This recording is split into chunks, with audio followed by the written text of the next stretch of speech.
Good evening, everybody, and a very warm welcome to this Future Farming Resilience Fund webinar. My name is Greg Beaton. I work for Brown&Co and lead on this project. Just a little bit of housekeeping.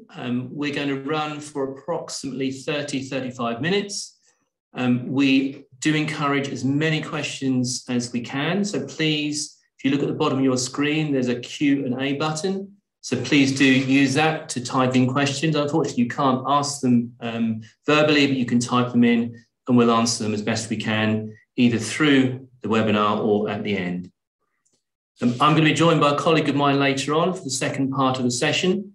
And we will then focus for this webinar on Arable. There's a second webinar that will follow starting at 7 o'clock, where we're going to focus on livestock. This is being recorded, so if anybody can't make it or needs to leave early, then you are welcome to request a link, or even if you have friends or colleagues that you wish to share it with, then please do request it and we can send it to you and you can watch it in your own time. So over the next slide, we're going to look at an agenda for this evening. So the first thing I'm going to do is introduce everybody to the project, just tell everybody what it's about.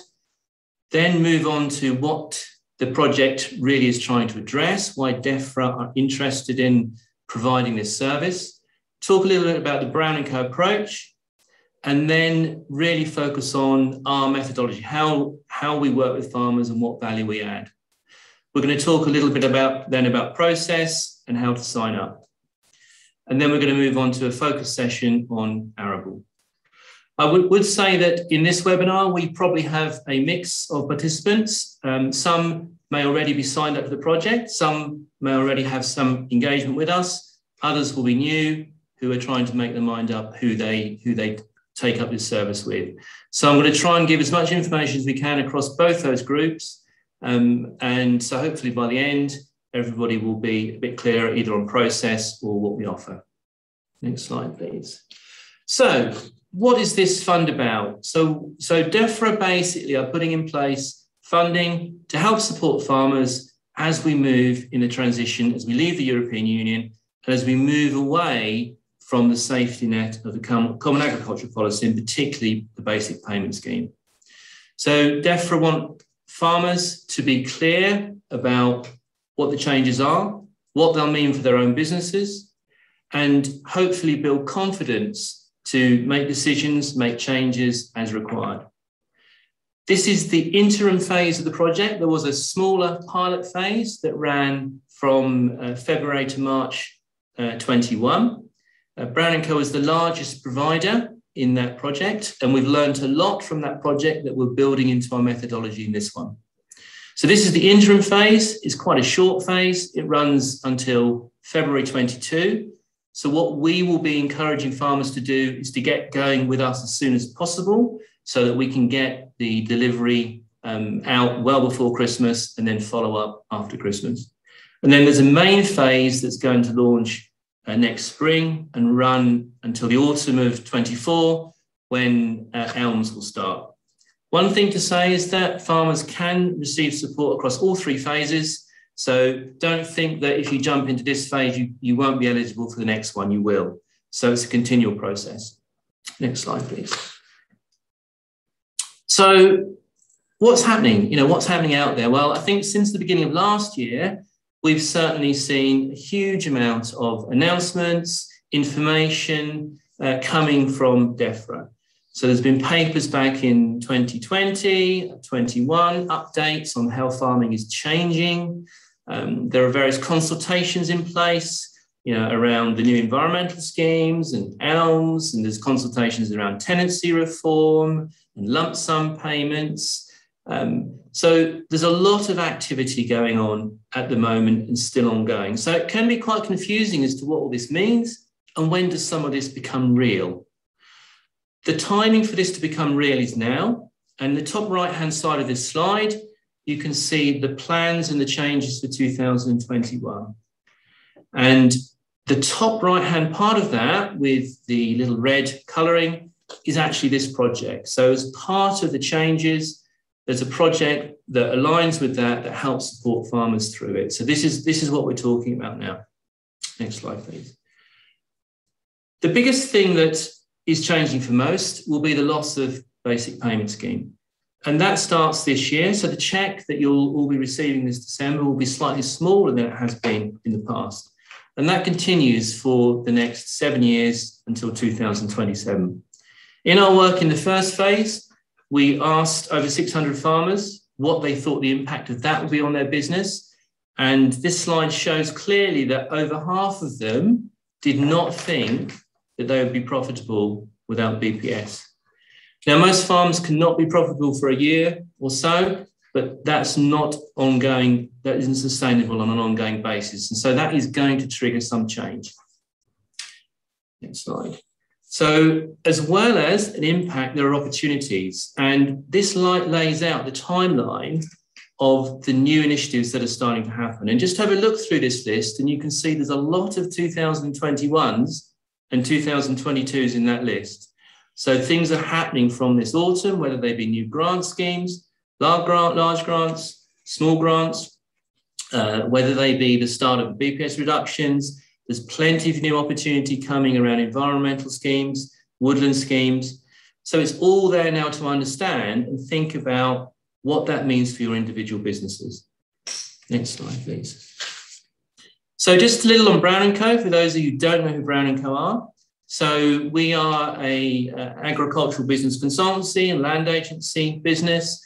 We also have colleagues and experts in commercial property, environmental services, and we operate really across all of England. We're sort of majoring sort of down the east of the Midlands, but we're working across the whole of England in this project. We've got a big footprint, 350,000 hectares that we work with regularly, over 2,500 farmer clients. And as I said, we engaged heavily in the first part of this project, in the pilot phase, and are now carrying on that work in this phase. Next slide, please. So what are we offering? What does our delivery look like in this project? I think the most important part of it is that we're focusing on one-to-one support. We know from all the feedback from farmers we worked with earlier that that's the most valued part of it, and particularly when we start thinking about social change. And I think the rural, the farming sector takes time to change. You know, short-term changes don't tend to happen. And I think the support through that and the ability to work with families and communicate with families is an important part of it. So the one-to-one support is integral to our project. We're also using some techniques around reporting and benchmarking to help farmers understand where they sit against other businesses.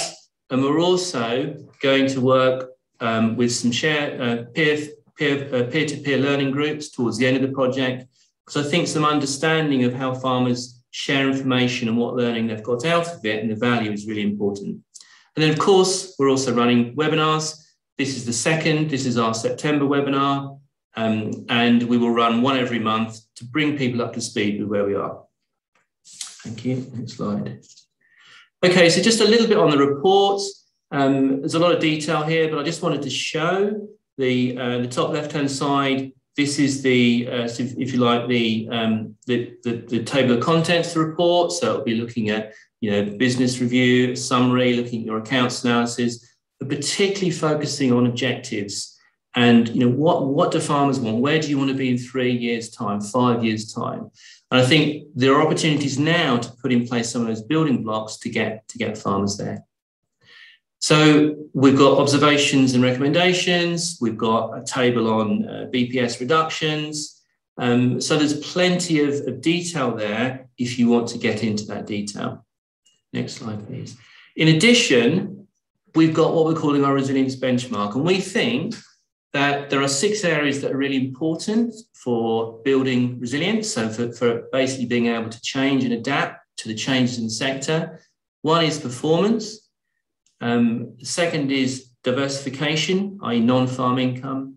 The third is progress and need and change around family structures, succession, the opportunity for exit with the lump sum payments coming up.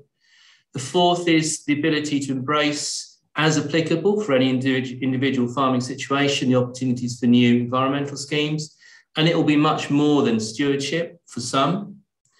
The fifth is looking at financials and how robust your business has been over time. And the last one is looking at opportunities that maybe aren't ones that farmers have looked at before, around buildings and class Qs and conversions and tourism and new enterprises and opportunities for renewable energy. So all of that comes together in our resilience benchmark. And the idea of that is that we can look and work with farmers to understand where to put efforts going forward. In addition, next slide, please. In addition to that, we are producing case studies of change. So these are ones that we produced before. So these are real situations with farmers looking at opportunities, in this case for carbon capture, and for, next slide, family succession or surrender. And then the third one is around tourism diversification. Those are examples. There were 10 or 12 different examples that we looked at last time. And it really helps, I think, for farmers to look at what others are doing, how they're working through some of these processes, how they're engaging with family members, how they're engaging with the consultant on the project. Next slide, please. So just a little bit of process now. So this is a 7-stage process in our project. And we've got a team here in our office. I'm sitting in the middle of the country at the moment. Who are working on this and processing and working with farmers. So the first stage is registering your interest with us. That might be through an email, it might be a phone call, it might be online through a web page. And once we've got that, we will engage with you. We need your name, address, contact details, and SBI number. We will then send you an information pack that sets out process of the project. It asks you a few questions, and it gives you an information pack on the changes ahead and what you'll get from working with us. After you receive that, a few days or a week or so after that, one of our team members will give you a call, and we have a couple of small question surveys that we need to do as part of the administration for DEFRA. We do that over the phone with you. That takes about 10 minutes. The fourth stage then is that you will have a call from a consultant. And I think what's really important to say here is that the consultants will be attuned to your business. So if you're a livestock business, you'll have a consultant skilled in those areas. If you happen to be combinable crops, there'll be a consultant who's skilled and experienced in those areas. So you'll get a consultant who gives you a call, gets to know you if you don't know them already, asks you to supply your accounts so they can be processed before the on-farm meeting, which is the stage 5. And that meeting will be up to half a day, and that gives you a chance really to have whatever conversations you want to have with that consultant. You might decide you want to walk around the farm, you might decide you want to sit around the kitchen table, you might decide you want to bring other family members to it. It's very much down to farmers as individuals to use that time as best they can.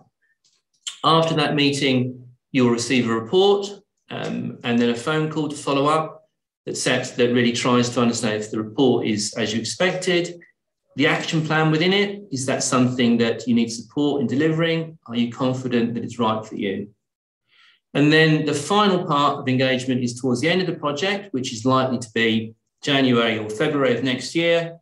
You'll get a call from the consultant to update where you are, whether any progress has been made, whether you need any more support. So that's our process. Next slide, please. And I think one thing that is really important, and we'll come back to this a little bit, I think in the session with Rob on Arable, is around preparing in advance. And really with this exercise, the more you put into it, the more you'll get out of it. And there are opportunities to attune and focus more in areas that you want to as a farmer. But I do think some general preparation beforehand is really important. Now, this looks like quite an onerous list, but some of this information won't be relevant, but certainly some of it will be really helpful to prepare in advance, because we can then spend more time on the day, on farm, sitting with you, talking through the important things rather than just processing information. And that's really, really important. Those discussions and trying to understand what fits, what's applicable does take time. And it also takes time to build trust and confidence as well. And we want to spend more time doing that when we're with you than we do just capturing information and data. Okay, so that is just a run through on the process of the project. Do we have any questions? I can't see whether we have any questions. Let's have a look. If anybody has any questions on process or the offer, please do shout now through the Q&A function. Anything coming up? There's one that's just come in that's just around the detail and who sees the information. And I think it's important to say that the information that you share with us stays between yourself and the consultant. We do not pass on anything apart from just your name and address, an SBI number that DEFRA have or the RPA have anyway. Nothing else goes to DEFRA, and there's no linking of that information with anything we do. So it is anonymous from that perspective. So everything will stay confidential between you and the consultant you're working with. And I think that's really important, important to say. Okay, so do feed in any questions you would like to. There's a question here, actually, another one that's coming about funding. DEFRA would like it to be known that this is fully funded by DEFRA. So DEFRA fund us, and there are other organisations they're funding as well to deliver this work. And basically, the delivery is within the funding that they provide. So it's a DEFRA funded project. Yeah.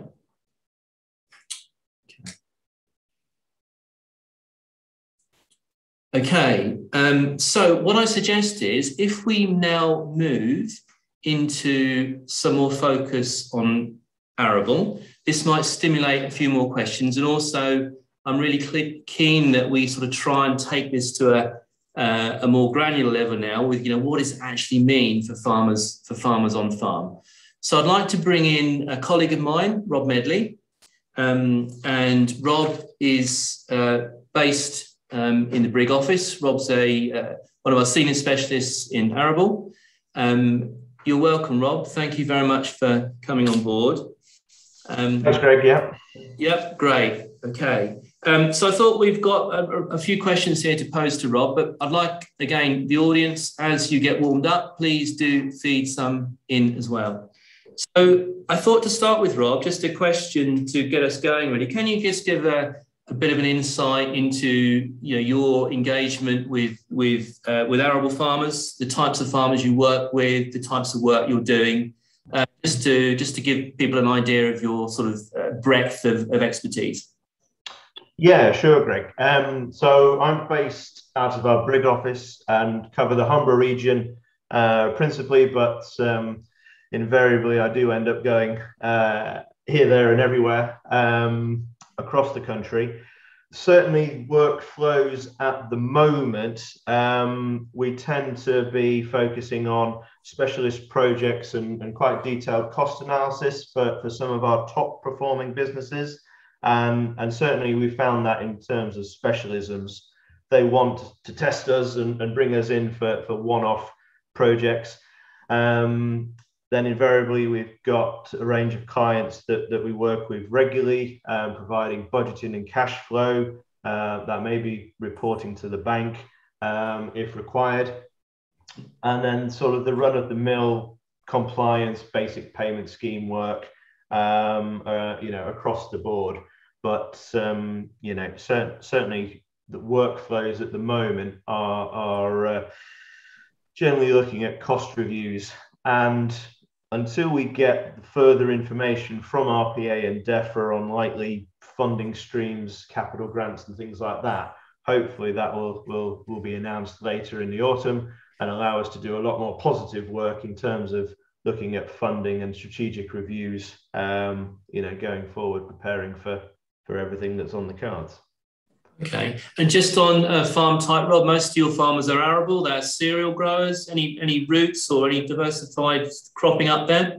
Yeah, so in terms of geographics, we've got a lot of potato growers, specialist spud growers, and again, we're seeing a lot of that becoming very specialist. So, a shift in, the larger businesses are getting larger because they've got the ability and the expertise and cash flow to maybe do that. But that doesn't necessarily mean that smaller farmers can't grow those types of crops effectively and profitably. They can, but there's sometimes changes in whether it's share farming agreements, licensing, other things like that. One particular area of expertise of mine is vining peas. I work with a Yorkshire-based pea growing group. As well as quite a large number of sugar beet growers in the North Lincolnshire area as well. Okay, and I think you've got some miscanthus and things like that as well for biofuel. Yeah, so the legacy of Drax Power Station, and I see they've had a big press release fairly recently. They're coming back into the market in a joint venture to increase energy crops where appropriate across the region. But yeah, we've had a lot of involvement over the years in biomass supply chains across the Yorkshire and Humber region for the various power stations operating up here, as well as Snetterton in Norfolk and Ely and Sleaford in the Midlands as well. Okay. So thanks, Rob. So you've obviously got a wide range of sort of crop type skills and expertise. And great, you've already started delivering some of these Future Farm Resilience on-farm meetings as well, which is great. So my next question really is, what is it you're seeing, Rob? What is it, given the changes coming, all the uncertainties, what is the top of the list that you're seeing sort of arable root farmers being concerned with at the moment? I mean, it depends at what level we're talking about. We've got the, what's the right phrase?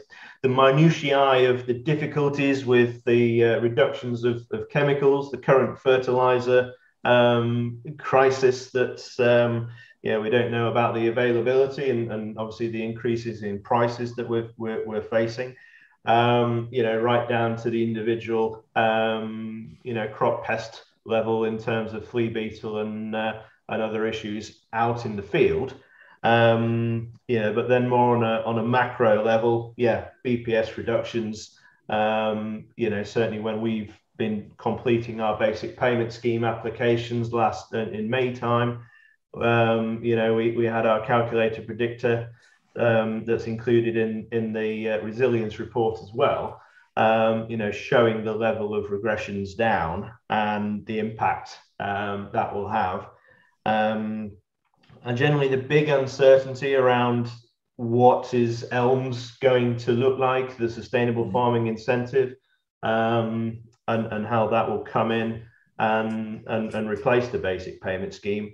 And then also the knock-on impacts of that for various farming agreements that may or may not be either in place now or being considered for the future. How is sustainable farming incentive payments relating to soil, where the higher payments are associated with direct drilling, for example, and we're wanting to use a contractor and he's maybe doesn't have a direct drill, or if he does, how is in a contract farming agreement or a share farming agreement the apportionment of the value of the sustainable farming incentive payment, how is that going to be incorporated fairly into an agreement going forward? So real range of things, and hope, on the positive front, we're trying to anticipate what the Farm Investment Fund is going to cover and fund, and can we get our ducks in a row in terms of if that is a reservoir or maybe a collaborative grain store. We don't know that yet, but some of the larger capital infrastructure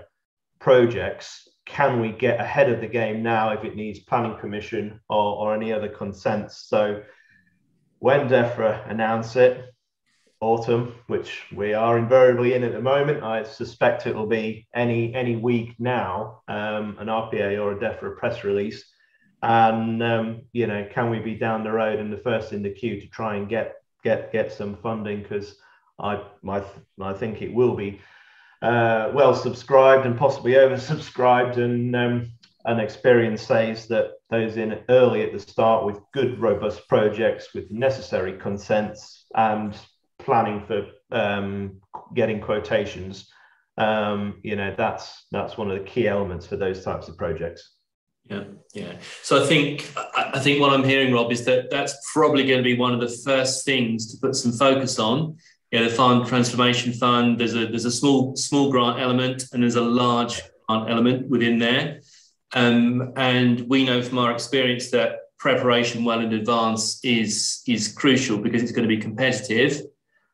And you think we were thinking this autumn, Rob? For that, do we know it's going to be? Yeah, I mean, with the references back to the releases or the snippets of information DEFRA have released. I think it was the Farming is Changing guidebook that was sort of launched earlier this year. The autumn was very much highlighted for that. I think there was some reference to the dates in the summary table in your presentation. A big one for us in the Yorkshire Humber area is the Slurry Investment Fund, and the impacts of that, combined with the ongoing DEFRA, the water framework and the application of manures and slurries onto growing crops, and all the concern that's going to raise, that's ongoing at the moment. So there's some real areas that DEFRA are going to be trying to fund, but then they're obviously causing more issues with the regulations that they're imposing at the other end as well. So yeah, it's nice to have things funded, but if the regulation's forcing us down that route anyway, there's going to be a lot of capex or some serious questions looked at in terms of how we mitigate risk and can take advantage of any schemes when they're launched. Okay, so we've got grant schemes, we've got quite a number of changes and options and pilots around environmental schemes coming out underway at the moment. I think the first of the sustainable farming incentive pilots will start next month, I believe. Yeah. And just one thing on that, Rob. I think from an arable farming perspective, I've certainly in the past picked up resistance and continue to do so. I think from arable farmers saying, "Well, I've got good land. How can I enter an environmental scheme?" What changes have you seen on that over the last sort of year, and what more do you expect to see going forward? So the last 2 years, or the 2 rounds of countryside stewardship mid-tier applications, I've noticed a real increase in interest and uptake from the businesses that we work with, and using the scheme or applying for a scheme that really works for the farming business in terms of the options that are selected and located, but actually understanding that the countryside stewardship mid-tier scheme, as it is at the moment with the rules and option prescriptions, is actually quite flexible on the arable front with rotational options. So you can have hectares of bird food, and because it's a rotational option, you can claim within your agreement up to the agreement area, but you can claim less than that. So if commodity prices continue to be high, and actually the best thing to do for the business is grow as much wheat as possible, subject to agronomic issues, then the stewardship, the flexibility of the annual claim does allow you to do that. And we've had a number of cases where we've applied for a countryside stewardship scheme on the basis of probably quite a lot more option area than we'd probably end up ever doing, but subject to them being accepted, which hopefully, certainly in the past they have been, no issues. We've got a flexible stewardship scheme that the annual claim can reflect changes in the business or where it needs to in terms of agronomic and economic decisions in the field. Okay, thank you, Rob.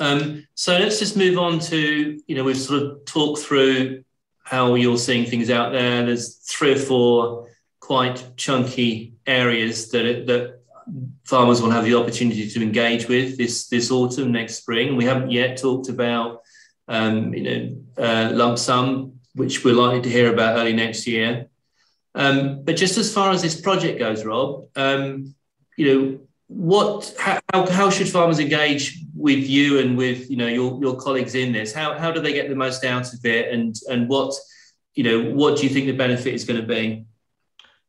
So certainly from the experience to date in the businesses that I've conducted the meetings with so far, is generally if it's a business we've not had any involvement with, or they tend to not have had much professional involvement in other than maybe the accountant once a year reviewing the accounts or anything like that. So certainly from the experience I've had to date, it's been very refreshing for them to actually have somebody new, a third party, come in and give them that objective outsider view of their business, a snapshot of their business from the accounts, and then the open discussion. And I think the problem generally is if you're involved in your business, you see it day to day.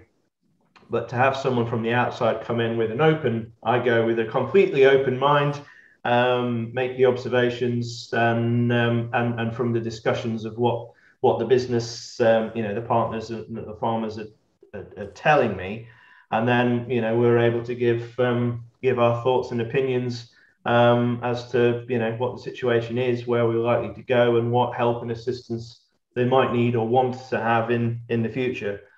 And particularly around succession, which is a very difficult subject when family members are involved, and sometimes it might be the first initial meeting, obviously with one of the parties or principals, or if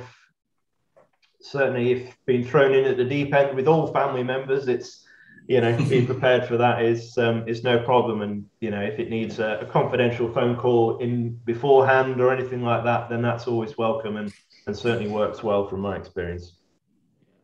Yeah, great. I would say as well that as part of our project, we also have the opportunity, in some cases, actually, to undertake a second meeting as part of DEFRA trying to understand whether a 2 or 3 meeting approach is better than a single meeting. So if any farmers listening think that they would value greater support, particularly from the family perspective, then do let us know when you hopefully you sign up to work with us. A couple of questions come in here. I'm going to pick the first one really that's sort of building on the theme of arable and machinery and labour. And machinery and labour generally big costs within an arable system. Rob, have you got any insights there as to where, what are the key things to look at there and how they might become more important to look at as we move forward? Yeah, so certainly one of the areas I'm involved with is very detailed labour and machinery costing reviews, which we do for a number of private clients, but also as part of the AHDB Monitor Farm project. So this autumn, winter, myself and a number of colleagues will be delivering various meetings for AHDB on these machinery costings reviews. But certainly the last 18 months, a lot of the discussions are around, well, we can't afford the capex of a new tractor, new machine. What are the options? Keep it longer, extended warranties. I mean, in terms of my 12 years experience in Brown&Co, in the last 18 months, I think I've had about 3 inquiries on shared ownership arrangements for combines and sprayers. I've never had anything of that sort before that. So that's a bit of an indication to me that people are actually realizing that, well, if we want to swap a combine, then, for our 400 acres or whatever the area is, we just can't afford a big new machine. But if we went in with our neighbor and got up to 800 to 1,000 acres and, we can go into a shared ownership agreement, that might work. Or just reviewing the costs and thinking, well, actually, yeah, a contract farming agreement might be the way to go for me in terms of ownership. compared to owning a kit outright. But one of the main issues talking to nearly every business is the labor availability, labor cost. I had a client recently saying, I need a spray man. I can't get one for love nor money. What do? Do I go and poach my neighbours? That'll cause bad feeling. It'll just inflate, after offering more money, that'll just then inflate, local wages and end up costing me more. But at the moment, that client was having to do it himself, and he had other business interests. So where do you spend your time and resource? And I think talking to a lot of people, even representatives at the NFU and other industry bodies, that's going to be one of the major issues for the whole sector, including the wider sector, in terms of even your agri-mechanics and all sorts of things. Can we get the staff across the entire industry sectors to support and deliver UK ag? At the moment, it's proving quite tricky. Yeah. Rob, thank you. Right, a couple of questions that are coming in here. One, I don't live near a Brown&Co office. Will Brown&Co still work with me, or Rob's obviously got a lot of knowledge. He's up near Brig. Can he come and see me if I don't live near him? Is a question. I mean, certainly from the point of view of delivering this project, we can go anywhere. What we try to do for travel and logistics is, if we can group a number of participants together and go and see two people a day, something like that, and make it effective. But certainly from our delivery point of view, there's no restrictions. Right. Okay. Yes, and I think just to reinforce that, we've got specialists throughout the country, and they may not be located in an office near you, but a lot of them come from farms all over the country, and they're very happy to go back and spend a little bit of time delivering in different parts of the country. Another question here, Rob. Do we work with small farmers too? And I think that's an interesting one, actually. And I would say that a huge proportion of our client base are small farmers. Absolutely. I do ever so many basic payment schemes, right down to 5 hectares. We've done them for a number of years and help them out in all sorts of ways. And my own business is a family farming partnership in East Yorkshire of 600 acres. It's my background is whilst we work with a number of large agribusinesses, the smaller farmer is certainly not to be overlooked, and we work with a vast number of them.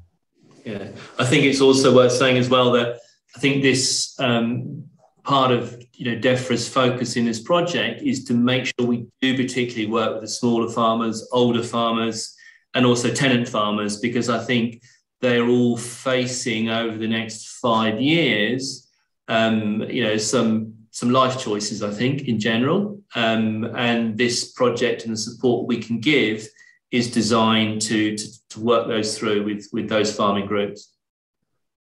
Yeah, exactly. And there's the old adage, bigger is not always better. I know a great number of very profitable small family, even tenanted farmers. They have to be entrepreneurial. They have to look at diversification, because they haven't had the economies of scale that some of the larger businesses have had. Yeah. We've got a couple of minutes left. I'll pick up any last questions that come in, but I think one to just to sort of think about is, you obviously got a lot of skills, experience. From a lot of what you talk about does take quite a lot of time. Beyond that that's going to be available in this project. So just a little bit of expectation management. How do you see, or in your experience of delivering so far, where have you got to within the project's time from DEFRA, and what comes next? So certainly from the project delivery thus far, the discussion, has been one of the most what's the right word? Has been very well received from the farmers, the participants so far. And yeah, as part of the report that is provided, it is a summary of those discussion points.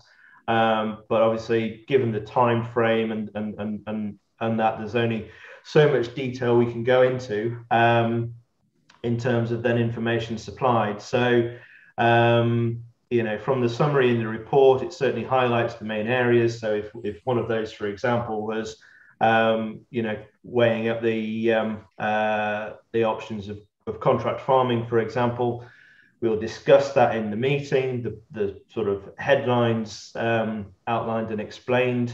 And then in the report, the signposting would be, you know, let's have a follow-up meeting. Whether we can do that under the DEFRA funded project, that would be great, or whether that's then the next phase, if it can wait, or if it is urgent and the business needs help and that's the way they want to go, then obviously they can engage us on a, you know, on a proper commercial basis to assist them with that piece of work, if they wish to do so. Yeah, great, thank you. One last question that's come in on the Q&A is around markets and the sort of advice and benefits for the opportunity of opening up markets. I would say that, just to have a go at this, Rob, I would say that part of what we do in our work is understanding, you know, the outlet for, you know, sales. That might be sales of a commodity crop, it might be sales of a niche crop, it might be sales of, you know, a tourist offer. And we've got experience of working with cooperatives on that as well, whether it be on P groups or some of the work you've been doing as well. So I do think that's an area that we are able to look at. Most of the detail in there probably goes beyond the scope of DEFRA, but I think we can certainly flag those and signpost to where to go to next and who to talk to next. Yeah, definitely. I mean, DEFRA has always been talking about shortening supply chains, collaboration, and generally from my experience in terms of specialist crops, obviously P groups and all that sort of thing, it definitely works there. For general commodities, as from my experience, the best will in the world to try and get a collaborative group to grow, whether it's a specialist wheat for milling a certain grade of flour and things, because of the volatility in the commodity markets, either party usually ends up losing out or being put under pressure and then end up, you know, falling out of the contract or the pricing mechanism. That might change with support from DEFRA or collaboration. I'm not sure, but yeah, certainly from experience at that level, for general commodities, it's always a bit more tricky. Yeah, I think generally going forward though, that the whole emphasis around trying to you know, make the case that provenance and production systems in England, UK, actually are, you know, above those in other countries, and that needs to be reflected in the pricing of products, is something that we're going to be seeing more and more of. And I think our ability to work with farmers to demonstrate that and evidence is going to be something we do more of going forward. And I think that's going to apply across all of UK agriculture. Yeah, I think so. I think one of the areas that might differentiate, if it can be marketed from a farmer's point of view, is low carbon or carbon zero wheat, and whether that could then be, you know, grown on a collaborative basis, that a group of farmers grow that, can certify that for whatever methodology that is, and whether that would actually demand a higher price in the marketplace. Yet to be seen, but okay, good. Rob, thank you. We are going to wrap up now. We thank you very much for your insights. Really appreciate you coming on board. And you know, anybody who wants to work with Rob going forward, do let us know. Rob has a number of colleagues across the country who can offer similar support and advice through this program. And so the final slide is really just to reiterate next steps. So if you haven't signed up yet, please do drop us an email or call us or visit the website. We just need some basic information to get going. If you have already signed up with us, we'll return the call within 24 hours. We'll get back to you. If you're already signed up for us, you should potentially have had your information pack already, and we are now moving into on-farm meetings. We've started some already this week, but next week we'll be working across a broad face across all of our offices on-farm, delivering this project. And we've got a lot of farmers to work with already signed up, a lot more to try and sign up, and we're working through until the end of February on this project. So thank you all for coming on board tonight. So the recording will be available if you want to share it, and we look forward to working with everybody going forward. So thank you all very much.